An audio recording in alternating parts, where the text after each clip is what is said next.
Life on the Mississippi, Chapter 11. Chapter 11. The River Rises. During this big rise, these small fry craft were an intolerable nuisance. We were running chute after chute, a new world to me. And if there was a particularly cramped place in a chute, we would be pretty sure to meet a Broad Horn there. And if he failed to be there, we would find him in a still worse locality, namely, the head of the chute, on the shoal water. And then there would be no end of profane cordialities exchanged. Sometimes, in the big river, when we would be feeling our way cautiously along through a fog, the deep hush would suddenly be broken by yells and a clamor of tin pans, and all in instant a log raft would appear vaguely through the webby veil, close upon us. And then we did not wait to swap knives, but snatched our engine bells out by the roots and piled on all the steam we had, to scramble out of the way. One doesn't hit a rock or a solid log craft with a steamboat when he can get excused. You will hardly believe it, but many steamboat clerks always carried a large assortment of religious tracts with them in those old departed steamboating days. Indeed they did. 20 times a day we would be cramping up around a bar, while a string of these small fry rascals were drifting down into the head of the bend away above and beyond us a couple of miles. Now a skiff would dart away from one of them, and come fighting its laborious way across the desert of water. It would ease all, in the shadow of our forecastle, and the panting oarsman would shout, "Gimme a par," as the skiff drifted swiftly astern. The clerk would throw over a file of New Orleans journals. If these were picked up without comment, you might notice that now a dozen other skiffs had been drifting down upon us without saying anything. You understand, they had been waiting to see how number one was going to fare. Number one making no comment, all the rest would bend to their oars and come on, now. And as fast as they came the clerk would heave over neat bundles of religious tracts, tied to shingles. The amount of hard swearing which 12 packages of religious literature will command when impartially divided up among 12 raftsmen's crews, who have pulled a heavy skiff 2 miles on a hot day to get them, is simply incredible. As I have said, the big rise brought a new world under my vision. By the time the river was over its banks we had forsaken our old paths and were hourly climbing over bars that had stood 10 feet out of water before. We were shaving stumpy shores, like that at the foot of Madrid Bend, which I had always seen avoided before. We were clattering through chutes like that of 82, where the opening at the foot was an unbroken wall of timber till our nose was almost at the very spot. Some of these chutes were utter solitudes. The dense, untouched forest overhung both banks of the crooked little crack, and one could believe that human creatures had never intruded there before. The swinging grapevines, the grassy nooks and vistas glimpsed as we swept by, the flowering creepers waving their red blossoms from the tops of dead trunks, and all the spendthrift richness of the forest foliage, were wasted and thrown away there. The chutes were lovely places to steer in, they were deep, except at the head, the current was gentle. Under the points, the water was absolutely dead, and the invisible banks so bluff that where the tender willow thickets projected you could bury your boat's broadside in them as you tore along, and then you seemed fairly to fly. Behind other islands we found wretched little farms, and wretcheder little log cabins.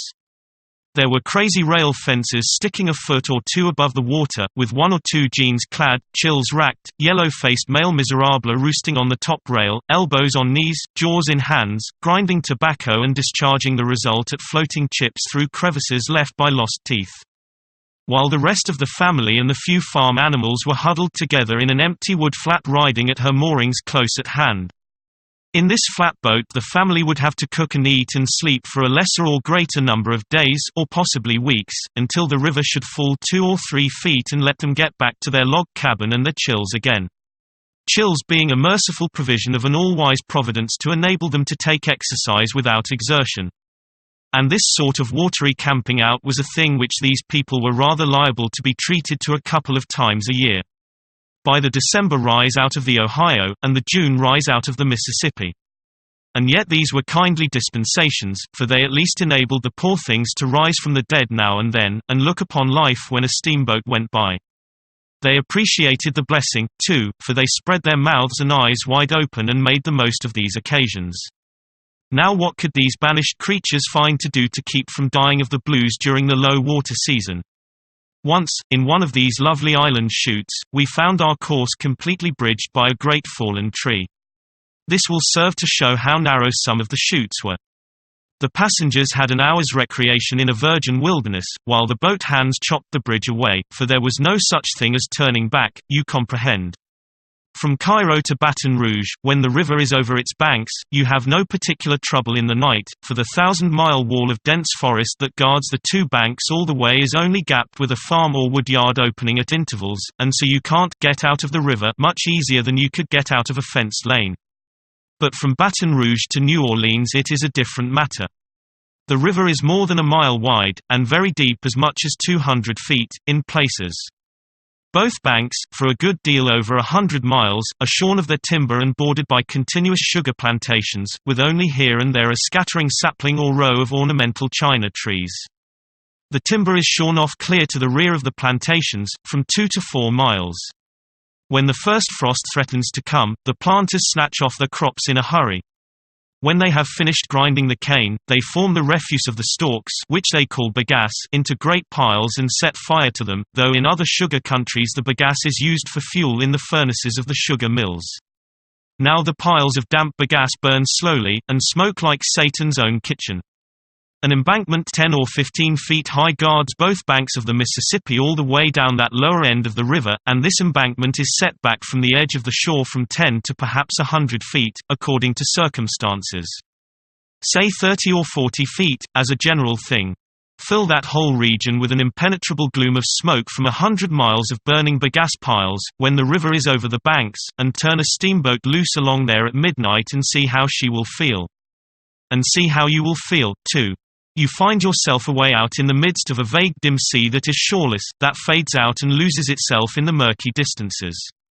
For you cannot discern the thin rib of embankment, and you are always imagining you see a straggling tree when you don't. The plantations themselves are transformed by the smoke, and look like a part of the sea.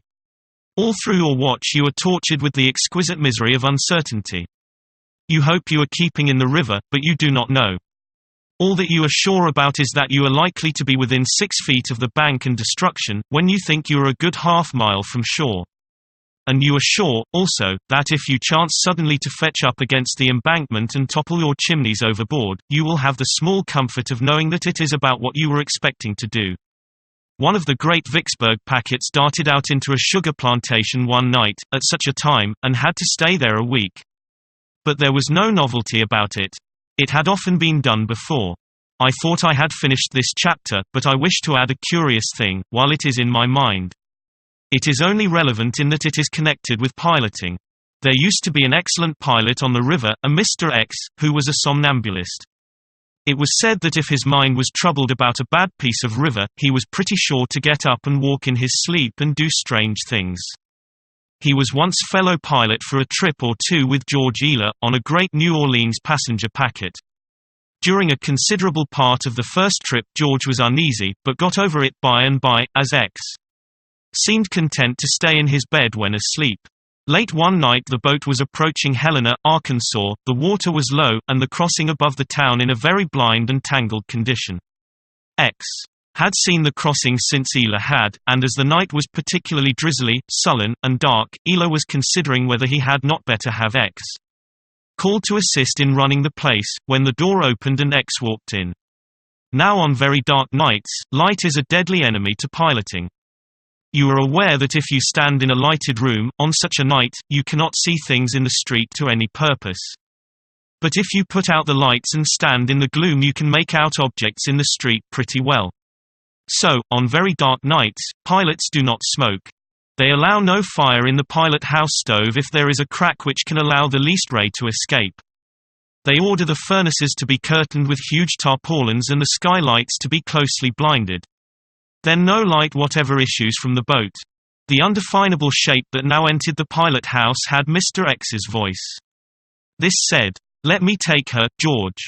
I've seen this place since you have, and it is so crooked that I reckon I can run it myself easier than I could tell you how to do it. It is kind of you, and I swear I am willing.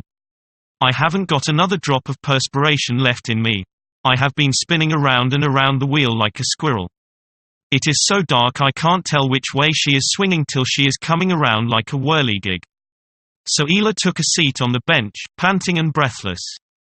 The Black Phantom assumed the wheel without saying anything, steadied the waltzing steamer with a turn or two, and then stood at ease, coaxing her a little to this side and then to that, as gently and as sweetly as if the time had been noonday.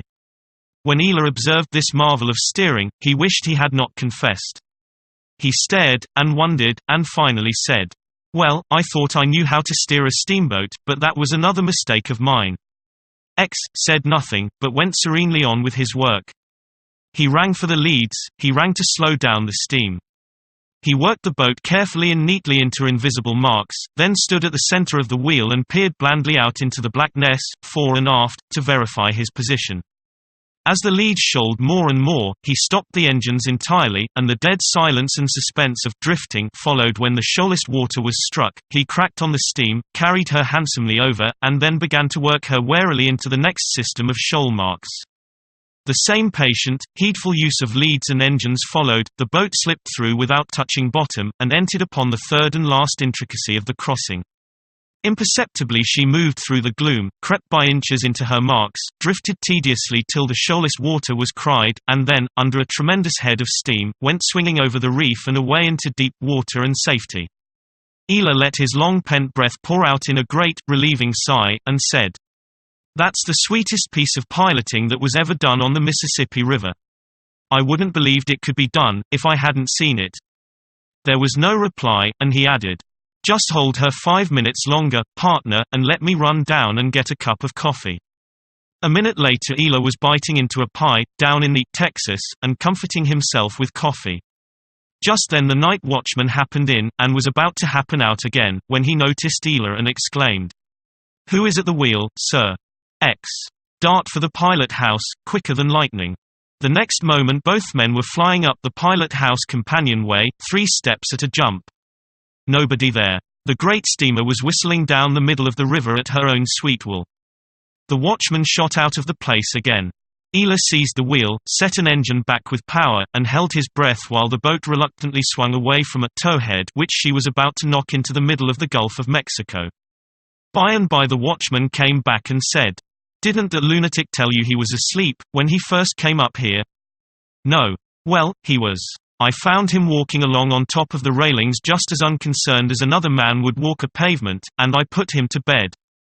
Now just this minute there he was again, away astern, going through that sort of tight-rope deviltry the same as before. Well, I think I'll stay by, next time he has one of those fits. But I hope he'll have them often. You just ought to have seen him take this boat through Helena Crossing. I never saw anything so gaudy before. And if he can do such gold leaf, kid glove, diamond breastpin piloting when he is sound asleep, what couldn't he do if he was dead?"